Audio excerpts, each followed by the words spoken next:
Maurice. 08 21 23 1023. Prix d'un appel local. Alors, qui va là, je te prie? Il y a quelqu'un? Bonsoir Maurice, Christophe, 32 ans de Bruxelles. Bon, Bruxelles, t'es pas très concerné si t'es à Bruxelles. Non, je suis français. Je suis exilé, pas fiscal, monsieur le ministre, mais bon, je suis d'accord, exilé à vous allez vous Bruxelles. demander votre nom. Ouais, pour noter sur la liste. Je note, mais là... Non, Eric Woerth connaît certainement bien le système fiscal belge. Il va tout de suite comprendre. Je suis salarié à Bruxelles. Ce qui veut dire que je ne suis pas en Belgique pour profiter du paradis fiscal. Voilà. Donc je suis taxé plus fortement qu'en France. Monsieur, en fait, donc je vous appelle Eric, puisque en fait moi je n'ai donné que mon prénom, donc on sera à armes égales.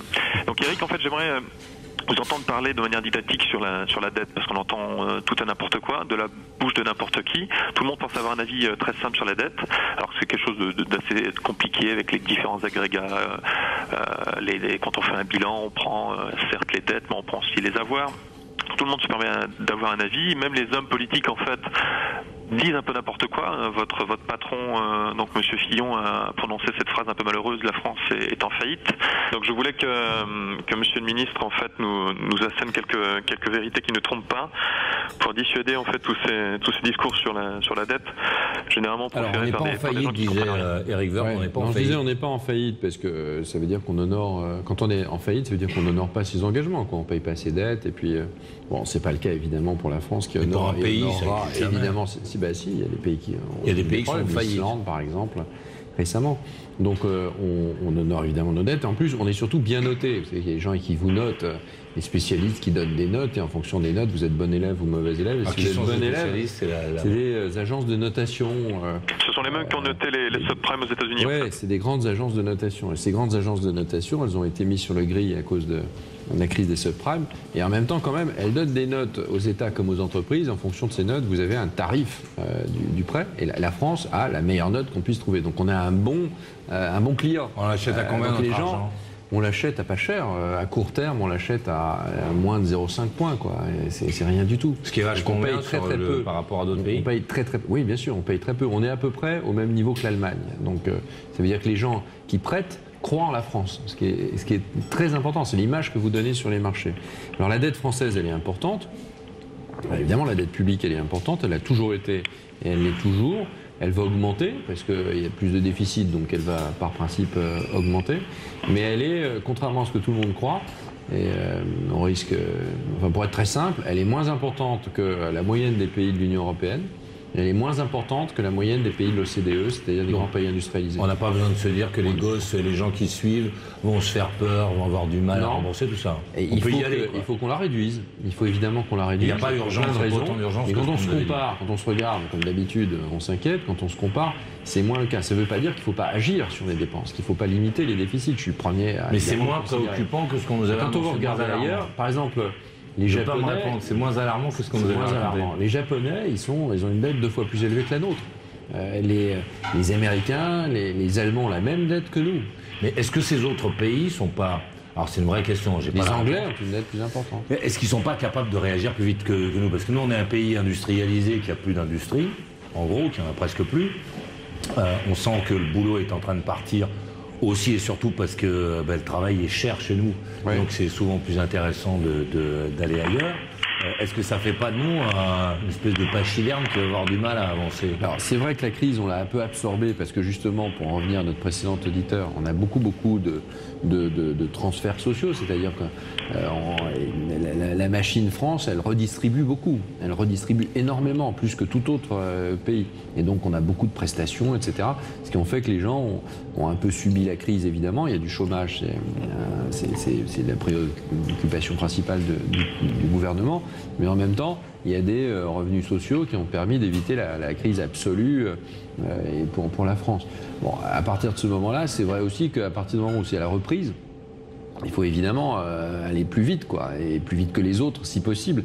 Parce que si on va moins vite, ça veut dire que les emplois ils peuvent se délocaliser, ça veut dire tout ça. Et ça, évidemment, c'est compliqué quand on a un pays avec autant de dépenses publiques. Donc il faut bien contenir notre dépense publique, bien la contenir. Qu'est-ce que ça veut dire bien contenir notre dépense publique ?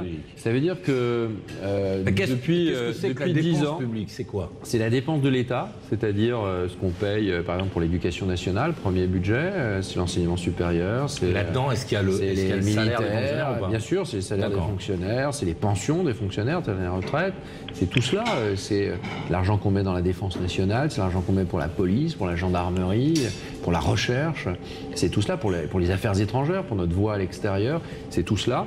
Et puis c'est tous nos transferts sociaux, c'est-à-dire toutes les prestations sociales, les allocations familiales, les remboursements de sécurité sociale, alors où est-ce qu'on peut retraites, où est-ce qu'on peut faire la plus grosse économie là comme ça ? En fait, est-ce qu'il y a un domaine particulier qu'on peut... L'armée, par exemple, pourrait contracter.